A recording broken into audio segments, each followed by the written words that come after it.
All right, guys, we're going to be giving away some prizes before our next talk, so if you want to take a seat, come on down. Come on in. Welcome. We're FLIR. We make thermal imaging cameras, as you can see. And we're going to be giving away a FLIR C3. So that's a $699 thermal imaging camera, standalone. Yeah, come on in. I see people taking their seats. I love it.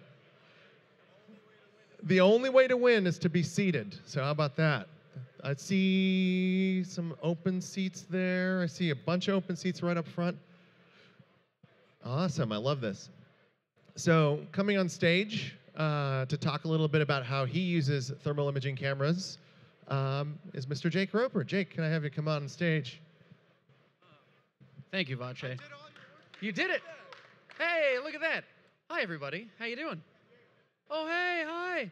So welcome to the FLIR booth at CES. If you haven't been here before, I'm just going to give you a quick little, hey, Craig, how you doing? Good, how are you? Doing very well. I'm just gonna put some stuff please, do your thing. So just want to give you a quick little rundown before we begin Craig's amazing experiment presentation. Can I tell him the first thing that you're going to do? Can I spoil it? Is that okay? Can I say the first thing that you're going to do? You can say it. All right. So the first thing he's going to do, which we'll just start in about 10 minutes, he's going to make it snow here in Las Vegas. It's really, really awesome. I believe in you. He's a great guy. He's a high school science teacher and also a YouTube creator. And I'm actually, just to tell you a little bit about me, I'm a YouTube creator as well. I make science videos under the name Vsauce3 on YouTube. And Craig and I both use FLIR cameras to show off experiments. So I actually want to show you what I've done with FLIR in one moment. Bob looks a little sleepy, so I was going to warm him up with some coffee. Oh, you want to do that? Yeah. All right. So actually, before I show you a clip from mine, we want to give you a little bit of coffee. So if you could direct your attention not to me, I know it's hard to look away, but over at the screen, you'll see something very hot.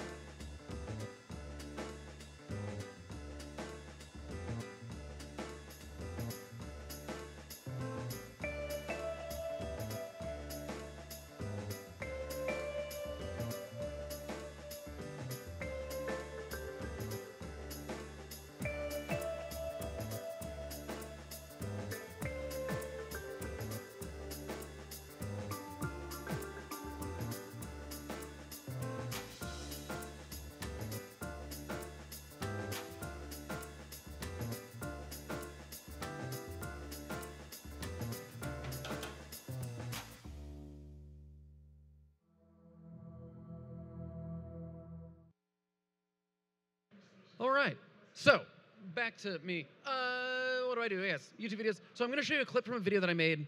Have we all seen the film Home Alone? We're all familiar with Home Alone. It's a fantastic motion picture. Got snubbed at the Oscars. It was terrible. But what I did is I like to do the science of films and explore the things that happen there in a real way. So what we did was we recreated a bunch of the traps, paint can to the face. It would kill you. Don't try it. We also did the hot doorknob handle, which I used FLIR cameras for. So that's what I'm going to show you is just a clip from this video, and then we'll get into some science experiments.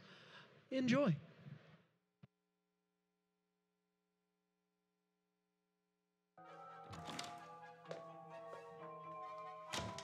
Now we need to heat up a door handle to such a literal degree that it glows red, becomes incandescent. That is the emission of electromagnetic radiation from a hot body that makes it visible. In the film, they use an electric barbecue lighter placed on the interior side of the door, and the heat then transfers from the brass knob through the steel spindle and into the exterior knob. One thing to consider before we start.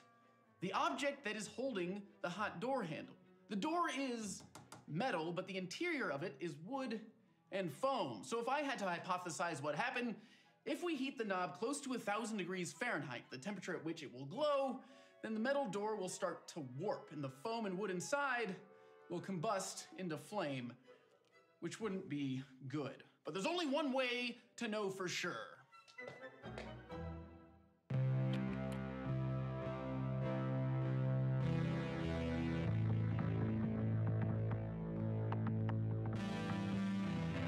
After 30 minutes, the interior door handle got to around 900 degrees Fahrenheit. The external doorknob only about 65 degrees Fahrenheit. It's taking a very long time. So to speed things up, we're going to use this map gas torch to get things a little bit hotter, a little bit more quickly.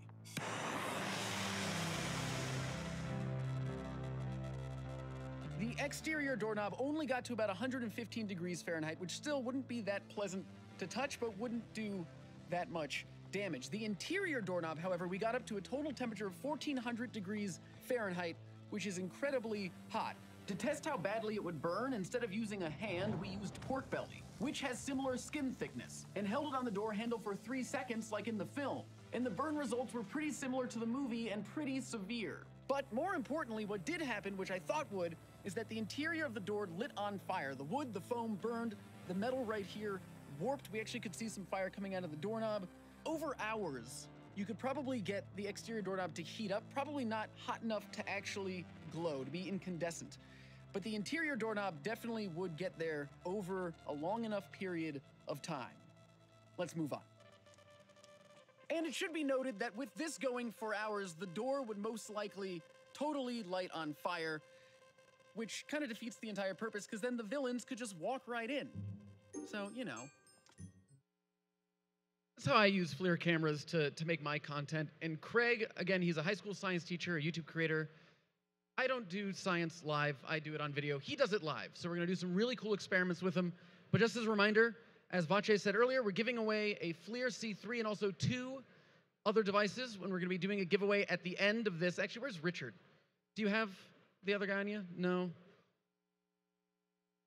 Yeah, Richard, you know what? Let me come right to you. Explain what it is. So we're giving away 2 VP50s, and that's a Volt pen. So basically, it's not just any Volt pen. FLIR doesn't do just things just in general. We innovate. So we have a built-in, it vibrates, so it tells you that there's electricity in present, and it also has a flashlight, a work light on the other end. So again, not just a Volt pen, but a FLIR innovative VP50. Lovely, so we're gonna give away 2 of those in this C3. So pay close attention to the information that Craig says, because I'm gonna kind of test you on it. I apologize, we're doing a test. But he's a teacher, it makes a lot of sense. So with that said, I would love to introduce a video of Craig Beals, and then he'll be right on stage. Craig Beals, a lovely human being and also the host of FLIR's Invisible Lab. Thank you and enjoy. I'm Craig Beals. Ready? What I really like about science is when it explains things that we can't always see, which is why I've teamed up with this crew from FLIR. There goes nothing. This is amazingly bright. Nice! Ice cube. I'm gonna sit on this. Oh yeah. Oh yeah.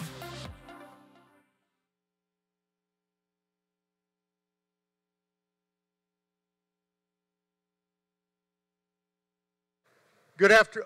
Oh, there, turned on. I'm sorry. Good afternoon. Okay. I know you just had lunch and everything, but I'm supposed to be teaching high school right now, but I took the day off to come and hang out with you guys in Las Vegas, and I start every class with good afternoon or good morning, and I ask that they scream it back at me, just so that, you know, we can start things off on the right foot. So if you want to scream back at me, that'd be great, and then we're going to do some weird stuff with science, okay? So good afternoon. Well, that was really good. You're the best crowd yet. So hopefully you're a really good crowd. And if you pay attention, there will be a quiz at the end. And Jake's going to give away some stuff. And I heard there's some T-shirts. We're going to have a snack for you at the end. I mean, we're just, you know, this is going to be unlike any science class you've probably been in a long time. And that's the goal. Now, I want to start off right away before I do too much talking and tell you what I got going on right here. This is a CO2 tank like you'd use from a pop dispenser or a beer dispenser or something like that. And it's got a tube in it so that it'll draw the liquid CO2 out, run it through this braided wire into my pressure washer that I cut apart, into some copper tubing, and into this roughed up PVC pipe. So this is a pretty vicious hack that I've got going on. But the goal is it'll take that liquid CO2 out, and it will cool down very rapidly, and it will freeze the air around it. So my goal here today is to get it to snow in the Las Vegas Convention Center. That's the goal. Now, if it does snow and you catch a snowflake, you can eat it, you can make a snowball, you can make a snow. It doesn't really matter. It's perfectly safe and perfectly fine. But I need your help to count this down because I just never really know if it's going to work. So we'll start at 5, work our way down. 3, 2, 1. We can all count backwards, right? All right, here we go. In 5, 4, 3, 2, 1. Yeah, look at you guys. You're in a snowstorm in Las Vegas. How would you get, right? 3, 2, 1. Let's get the back row, too. Check it out. It's snowing in Vegas. Look at this, right up here. That feels good. It's a little bit warm today. So anyway, we've made it snow, and this technology is really going to highlight the experiments that I'm going to do with you today. And at the very end, we'll see if we can make it snow one last time. I've got a few videos to show you while I set up my next experiment up here. Quinn has taken the transformer and run it through a piece of steel into some fine-grained silica sand. And the idea is that the electricity, that plasma, should extend far enough that then the plasma will run through the sand. And as it arcs across there, it melts the sand and turns it into glass. Because how's glass made? Heating up sand. Heating up sand. So I'm gonna make some glass. This is like bonus. See it stretching out across there. You see that? Like a glow underneath the sand. Yeah, look, it's coming up to the top.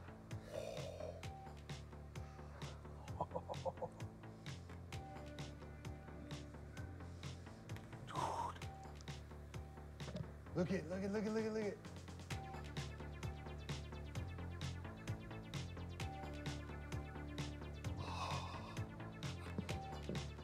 That's glass. That's glass.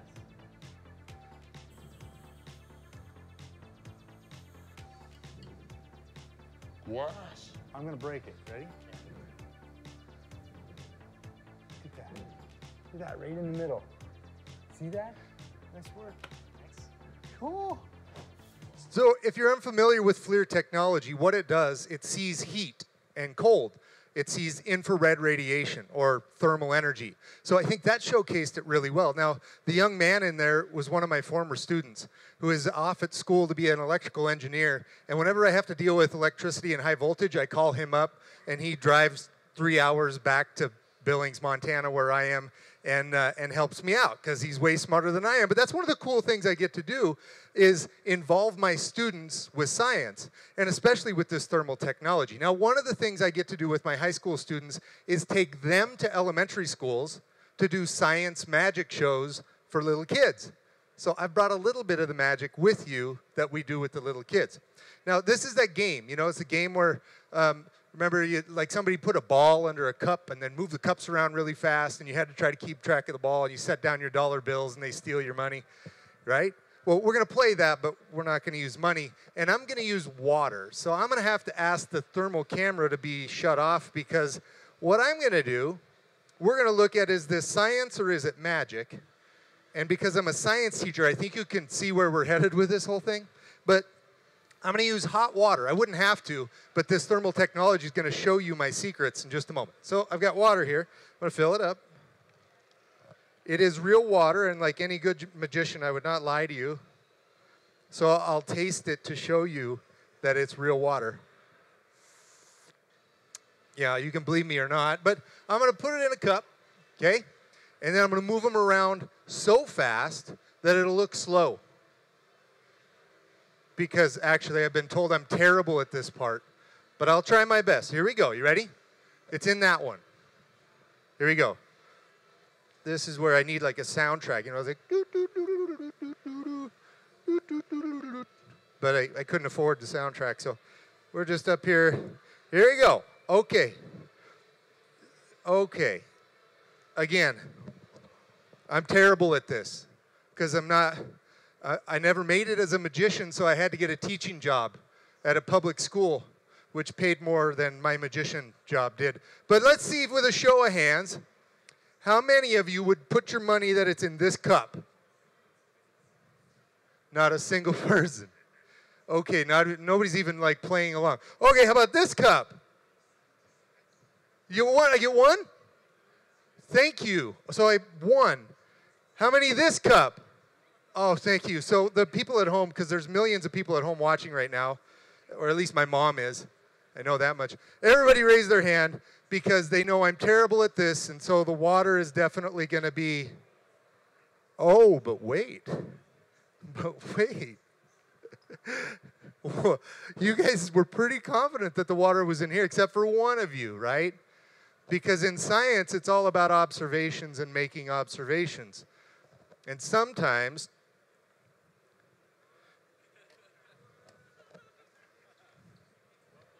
thank you. Thank you. Again, that's totally a sympathy clap, but I really do appreciate it. Now, I told you I was going to tell you my tricks, because I can't make any money doing magic anyway. So what I'm going to do is take the cups, I'm going to add water, but we're going to have Richard turn the thermal back on. So now you're going to be able to see the hot water and where it is. And I think you're going to be really disappointed, because generally in magic, when you find out, it's really easy to be disappointed, right? Because you're like, oh, what? That was terrible. So here we go. It's water. Hot water. Look at that. We'll go put it in this cup. Can you see it? Oh, yeah. Okay. So this is why they don't allow FLIR cameras in the magic shows. There it is right here. And this is the part where I'm really bad, like, doo, doo, doo, doo, doo, doo, doo. And you can still see where it is, right? And then we ended up over there. And we said here, here, or here. But you can tell where it is. And obviously, it's still in there. It has just undergone some magical chemistry so that it can't come out of there. My water has turned into a solid or into a gel. Now, I have to show you why, because I'm a science teacher, so I can't just let you be like, oh, well, I don't get it. So here we go. This is part of the quiz. You got this, Jake? Jake's taking notes for the quiz at the end so you can win some cool stuff. Okay, what I did was, before I came up here, in that cup, I put something called sodium polyacrylate. Spell that, extra credit, right? Polyacrylate.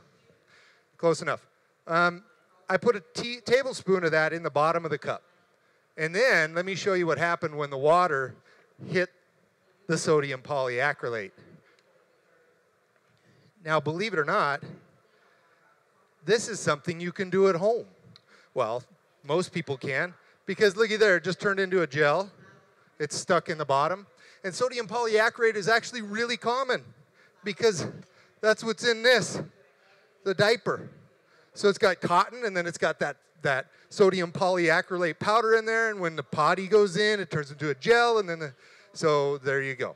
So is it science or is it magic? What is it? It's science. Yeah, thank you. I've got more, little video, and I'm going to set up a little more science or magic for you. Looking at friction, and we're trying to see what happens when we overcome that friction force and how it generates heat. So the idea is to take all these great infrared cameras and train them at the back tires on this thing and have Reggie hit it hard and roast those tires so that we can see that friction force being overcome. Should create a whole lot of heat, and therefore the infrared cameras should just glow.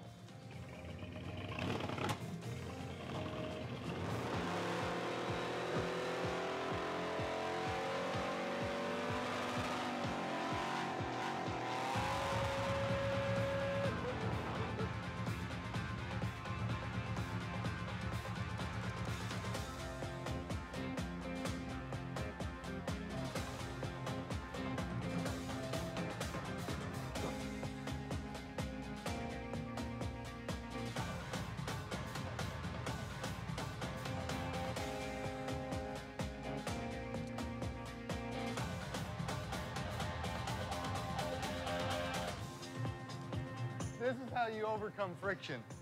We've done it so many different ways. We've used an ice block, we've used skis, but just sheer good old American horsepower is about the coolest way to overcome friction. Look at this! So we have effectively ripped all of the tread off of that poor Buick.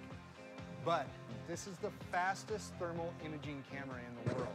And this is what we had trained at the tires when Reggie was spinning out and burning rubber. smells like America. That's the parking lot at my high school, and the guy actually went to high school like 30 years before and did that same thing in the parking lot and got thrown out of school for a couple days. So he was so thrilled to get to come back to his old high school and just have full license to burn rubber and tear it up. He had no tires left on the back of that car by the time he was done, and it was absolutely fantastic. So that's what we do for fun in Montana during our long summers. If you ever want to come up to Montana, you don't have a little fun.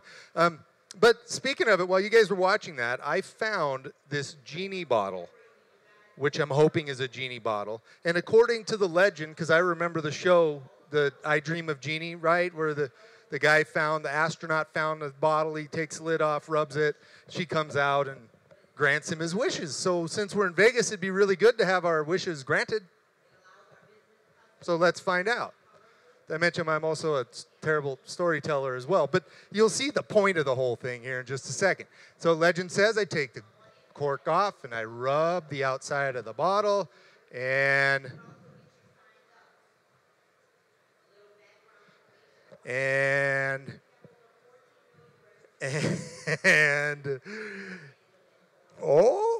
Genie's starting to wake up. The genie was out late last night down on the vine. So here we go. Obviously, no genie's going to come out of there. But I mean, I could pop up and pretend, but I can't grant you any wishes. The whole point is what's going on in the thermal. So this is throwing something out of here, but there's obviously a reaction happening inside. You getting you? You okay? That's good. Refreshing, right? It's good for the sinuses. So this got hot. Who knows what type of reaction that is that releases heat? Oh my God, we have like, that was good. I asked that in class. I get crickets sometimes, so we have to relearn that. It's an exothermic reaction. Something happened in here to make an exothermic reaction. Now, this is not spectacular, so thank you for bearing with me. The point is this. When I experiment with this stuff around the classroom, I always get the FLIR camera out to see what it looks like in thermal. Well, the camera was partially covered up by a garbage bag. And I looked, and you could see through the garbage bag. And then I began to realize something that I'd known before but never thought about is that this technology can see through certain mediums that our eyeballs cannot. Because infrared radiation can go through some things that visible light cannot. So let me move this down here, and then I'm going to get out my garbage bag, okay, which I've beautifully taped to a little pole there. And then I've got a clear one so you can see the reaction happening, all right? And then I got to show you what I put inside of there. So what I had was something called hydrogen peroxide, which a lot of people are familiar with. I know when I was little, my mom would dump hydrogen peroxide on my wounds and then giggle because I was like squealing and hurt. And come to find out as an adult, it doesn't do anything except bubble. It's not like, it's just mom's way of torturing, I think, and then giggling. So I had some of this inside of the Genie in a bottle. It's 30% hydrogen peroxide, not the stuff that you buy at the regular store, which is why I'm modeling safe practices with my gloves. I put that in there. And then we used something called a catalyst. This is manganese dioxide. A catalyst speeds up a reaction. So when I put a little bit of this in here, it's actually going to break apart from hydrogen peroxide into water and oxygen. So that was water vapor that was coming over towards you guys. That's why I wasn't overly concerned. But remember, the whole point of this was that I could see it through the garbage bag. So would a couple of you be willing to hold this up for me? Yeah, yeah. Thank you. Maybe one over here, one over here. And then, so we'll leave it right like that for a second. Then I'll have you unroll it right as I get ready to put that in there. And we'll see if we can see it. Okay, so there it is, right? I'm going to take the manganese dioxide, which is just a black powder, like so, and I'm going to put it in there. All right, if you guys will unroll and magically hide the bottle, you shouldn't be able to see it with your visible eyeballs. There you go. Look at this guy's good. I like your, that's, Did your chain hang low? dang, that is nice. I got distracted. That's my ADD. What were we doing here? So I'm going to dump it in here, and then you should see the steam come out the top, and you should see that bottle appear on this screen. Here we go. Manganese dioxide going in 3, 2, 1. Woo! See, you see it? Oh, it's getting hot at the top up there. Right there. All right, down at the bottom. So, this is, thank you. Will you give these gentlemen a nice hand for just being brave or foolish, whichever you want to call it. We got some giveaways at the end. Thank you guys for helping out. But here's the point of this one, I think, is that if you go right over here, there's a car that's got the FLIR technology on it. Now, the thing is, with all of our autonomous driving, there's all sorts of sensors looking and making driving safe and possible. But some of the sensors can see through one thing and not through another. The FLIR cameras provide one more layer of safety in things like smoke and fog and things that visible light and LiDAR can't see through. And we've loosely modeled that with our genie in a bottle. Now, I tell you what, we got one more video. You guys you're doing great in class so far. And then I've got my favorite experiments coming up. We're going to get some people some treats, some sugar, because that'll help you get through the day. And then we're going to do the giveaways at the very end. So stick with me for one more video and one more presentation. I couldn't have picked a hotter place to do this next experiment, but the point is, we're going to try to cool it down. We're up here on the roof of the school in 100-degree weather, and I've got 20 liters of liquid nitrogen and some hot water. And we're going to try to make a cloud to cool it down here a little bit at the Invisible Labs. Nice! Remember how cold our liquid nitrogen is, and it's going to be heating up quick out here. Our first 10 liters is going to go in, and we're going to start to lose some of it. It's going to turn into a vapor, but a lot of it's going to stay right down there at the bottom. So I've seen it many times. I've done it several times, but never have I ever seen liquid nitrogen and water in thermal. Well, that's why we're here today. Let's see what we get. What's that? There you go. See the cold area down there. You ready? In 3, 2, 1.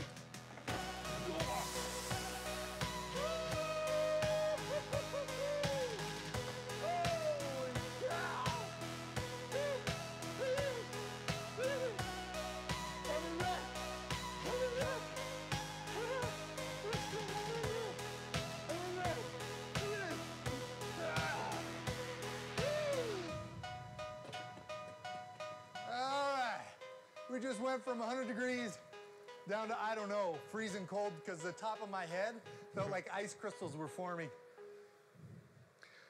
Now, the reason I show you that one is because I have brought my favorite thing with me here today, and that's liquid nitrogen. Now, I can't do what I did on the video in here.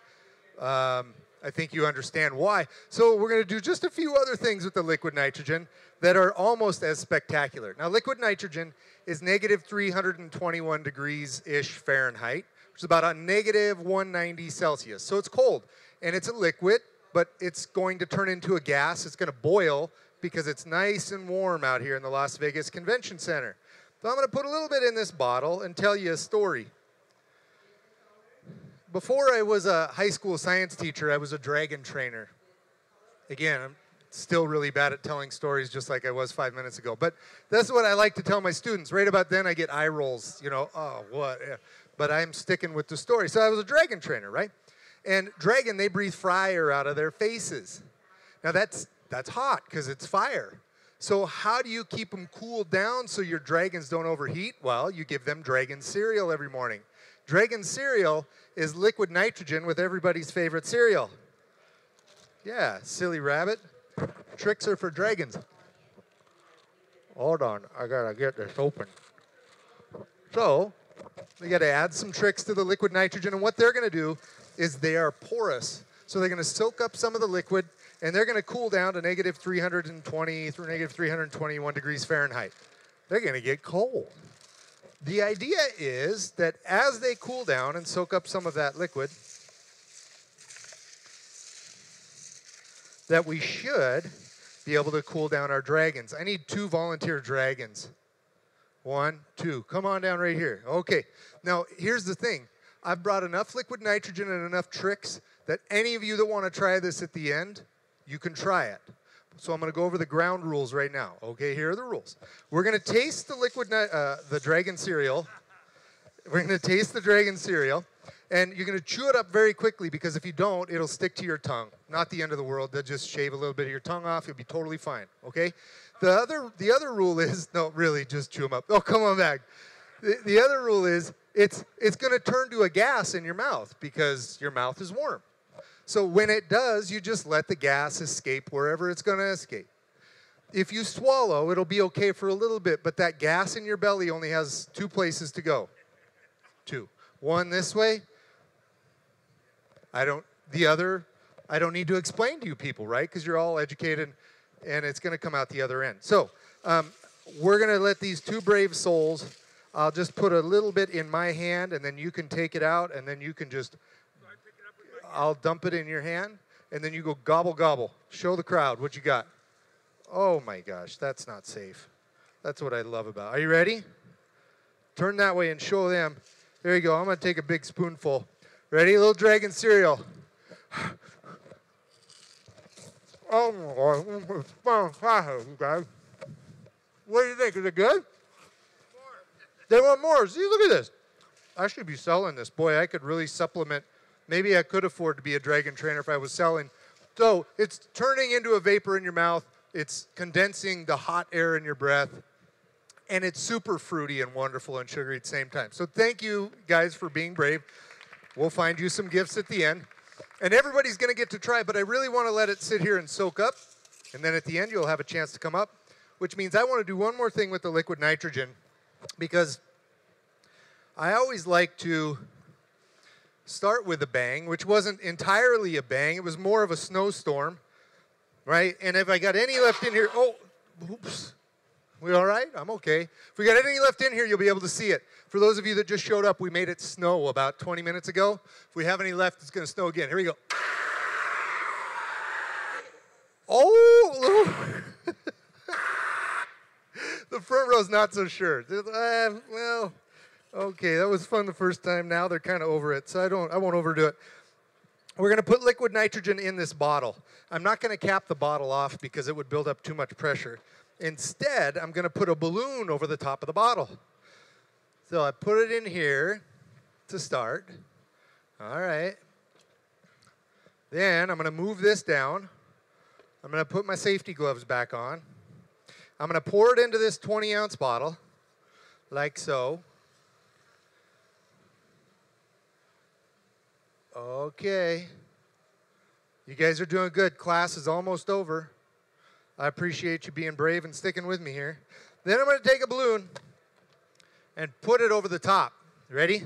Now, just like everything else we've looked at with the liquid nitrogen, it's turning from a liquid into a gas, and my balloon's going to fill up, and it's sort of like, yay, a balloon full of nitrogen gas. The foolish thing to do would be to take it and turn it upside down. Oh, jeez, and let all the gas go into the liquid, go into the balloon. Can you see through it? Look at the thermal. You can see through it and see the liquid nitrogen sloshing around in the bottom. Am I right? I'm like kind of afraid to look because I have a feeling that this thing's about to pop. Am I right? Is it big? Is it massive? Hold it up higher. Oh, I got a leak. Oh, I got a leak. Okay. Okay. Okay. Oh, now I don't have a leak. So let's talk about our feelings. Oh. Oh. Yeah, what he said. What somebody said over there. Look at this. Look at it.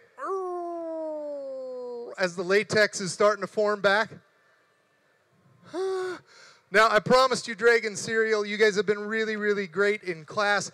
I'm going to start setting up cups so you can just grab a cup and not have to hold it in your hand. You can go over to the big camera there with Mr. Wexler. You can go over to the Thermi. You can wander around the booth and eat your treat. But I think Jake's going to come back out and give away some prizes while I fill these up. So thank you all for coming to the Invisible Labs today.